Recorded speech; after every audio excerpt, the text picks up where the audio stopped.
como eu falei na abertura, talvez seja a imagem do ano, os afegãos se pendurando nos aviões para fugir do país, porque o país foi dominado pelos terroristas do Talibã, depois da retirada das tropas americanas, sem qualquer processo de transição que evitasse as cenas que a gente está assistindo. O Talibã com forte armamento lá no Palácio Presidencial, como se chama lá, de qualquer jeito que eles chamem aquilo, porque o Afeganistão é um país miserável, né? E vendo aquilo, às vezes a gente até pensa, caramba, será que a gente não está reclamando de barriga cheia no Brasil? Mas não, né? Aqui tem muita miséria, tem muita pobreza, tem muita corrupção e a gente tem mais que reclamar mesmo, independentemente das cenas de horror que a gente assiste em outros lugares. Aqui você tem a criminalidade, a perversidade, a crueldade de facções criminosas, traficantes, de milícias, e lá você tem os terroristas, com essa interpretação radical do Corão, atacando as pessoas, tirando a liberdade das mulheres. E eu escrevi um monte de artigos, fiz um monte de vídeos, anos atrás, sobre o cuidado que seria necessário para uma eventual retirada de tropas americanas. Na época falando mais do Iraque, mas também do Afeganistão. E, inclusive, resgatei naquela ocasião um discurso do próprio George W. Bush. Você sabe que se o Bolsonaro ou a Dilma falarem que 2 mais 2 igual a 4, eu vou dizer que está certo. Porque não interessa de onde vem a verdade. A verdade é a verdade, você tem a realidade. Eles não costumam acertar conta. Mas se acertarem, está certo. E o George W. Bush, com todos os problemas que, obviamente, a sua trajetória tem, ele fez uma previsão que era absolutamente correta. Em 2007, né, eu tinha ela aqui na mão, aqui, eu sei que muitos em Washington gostariam que começássemos a sair do Iraque agora, isso em 2007. Começar a retirada antes que nossos comandantes nos digam que estamos prontos seria perigoso para o Iraque, para a região e para os Estados Unidos. Significaria entregar o futuro do Iraque à Al-Qaeda.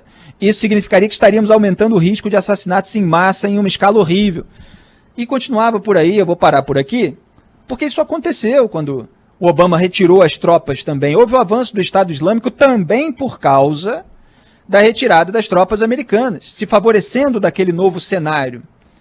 Houve ali massacres de população local, houve uma série de problemas decorrentes disso tudo, e que o governo dos Estados Unidos, novamente, sob a liderança do Partido Democrata, tão incensado pela imprensa brasileira, incorra na mesma situação.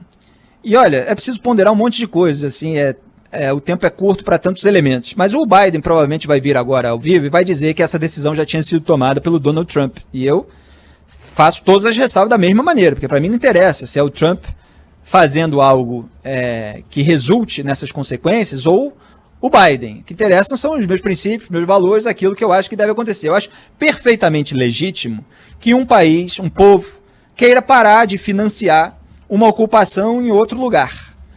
Isso é legítimo que os americanos tenham, mas eles precisam chegar a essas conclusões com base nos elementos reais. E é preciso ser dita a verdade, que não estava sendo dita, inclusive pelo Biden, do que iria acontecer caso as tropas fossem retiradas. Então, se você finge que vai ficar tudo bem, então, se você não dá a dimensão de que a consequência é essa, é afegão pendurado no avião para fugir de terrorista, de gente perversa que vai matar as pessoas que não obedecerem às suas regras, a escolha está sendo feita de uma maneira inconsciente. E aí depois você tem certo arrependimento, tem certo remorso e tem um desgaste imenso agora para o Biden, porque caiu no colo dele, porque ele está levando adiante uma decisão que tinha ficado só na base do planejamento, na gestão do Trump. E ele vai ter que lidar com o desgaste político de ter tomado essa decisão. Então o mínimo era que isso tudo ficasse muito claro, porque não dá para admitir que esse cenário seja surpreendente. Não dá. Todos nós que acompanhamos a política internacional sabemos que esses grupos fortemente armados, eles tomam de volta o poder que sempre quiseram e eles barbarizam. É uma tristeza assistir a essas cenas, mas isso é assim, e os 20 anos desde o ataque do 11 de setembro de 2001 estão sendo desperdiçados nesse momento. Muito triste, uma cena lamentável.